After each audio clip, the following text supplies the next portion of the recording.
There was a moment in his life when everything paused. Not in a dramatic way, not in a way people notice, just stalled. Days blended together, work felt repetitive. Goals felt distant, energy felt borrowed. He was not broken, but he was drifting. Training began as an experiment, a way to feel something solid again. At first it was clumsy, movements unsure, breathing off rhythm, mind louder than the weights. But the weights were honest. They did not care about excuses, they did not care about mood. They only responded to effort. That honesty felt refreshing. So he returned, again and again. Then life tested him, not with obvious disasters, but with accumulation. Missed sleep, quiet disappointments, responsibility stacking without reward. Training became harder, not physically, emotionally, because now lifting was no longer about improvement. It was about preservation.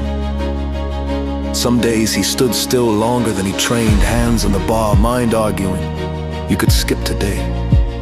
No one would know. You deserve rest. And he almost believed it. Almost. But he learned something important. Discipline is not loud, it does not shout motivation, it whispers obligation. So he lifted, not aggressively, not heroically, just correctly.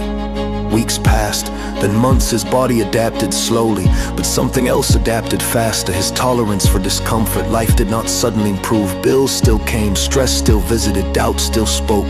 But he had one place where he did not negotiate with weakness. That place shaped him.